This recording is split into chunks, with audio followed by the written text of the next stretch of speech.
There are moments in engineering history when a design is so quietly brilliant, so unexpectedly effective, that it continues outperforming modern technology decades after its creation.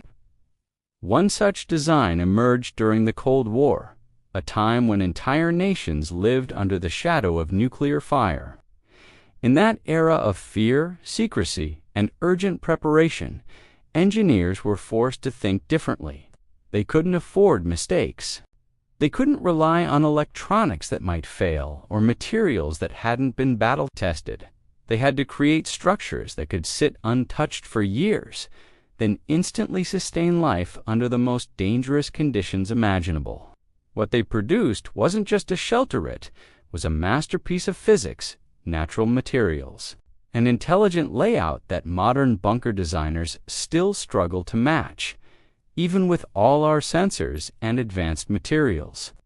Unlike today's bunker marketing, which leans heavily on powered ventilation, reinforced concrete boxes, and oversized air systems, Cold War engineers had to assume everything would fail: power, pumps, electronics, filters, even communication infrastructure.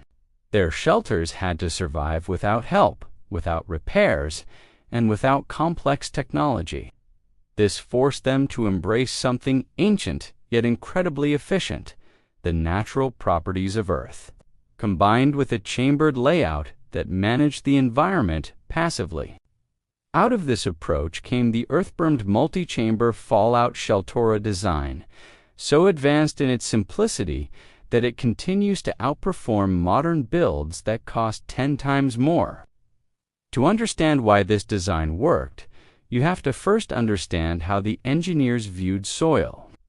To them, Earth wasn't just the material surrounding a structure, it was part of the structure itself. Properly compacted soil becomes a multi-purpose shield.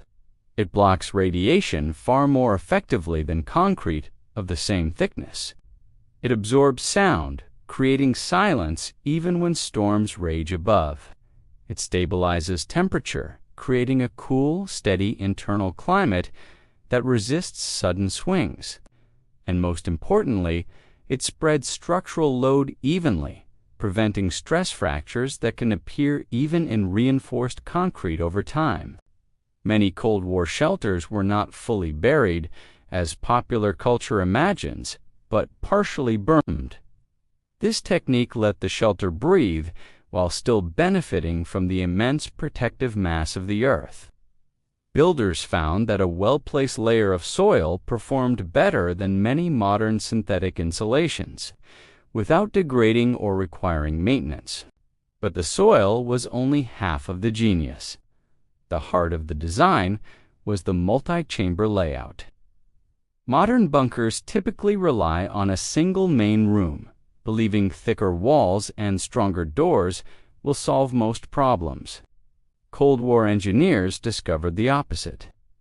One-room shelters fail faster because all environmental stress temperature shifts: human breathing, humidity changes, air movement, contaminants, hits the space all at once. This causes pressure imbalance, condensation, and stale air, all of which shorten the lifespan of the shelter and make it uncomfortable or even unsafe for long-term occupation. The Cold War solution was to break the interior into 3 or more short, connected chambers. The first chamber acted as a shock absorber. It took the brunt of outdoor air changes, pressure surges, dust, and radiation carried from outside.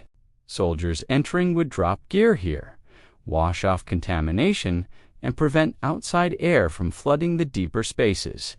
The second chamber served as a stabilizer. Equipment was stored here, but more importantly, this room allowed air, temperature, and moisture to slow down and settle. By the time air reached the third chamber, the living or operations room, it had already been filtered naturally by distance, mass, and geometry. No electricity required, no HEPA systems needed.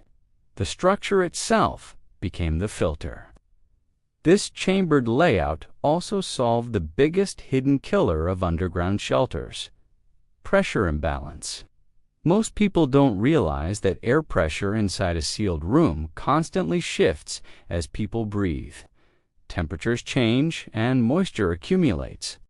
In a single-chamber bunker, this imbalance builds until condensation forms on walls. Mold spreads and the air becomes stale.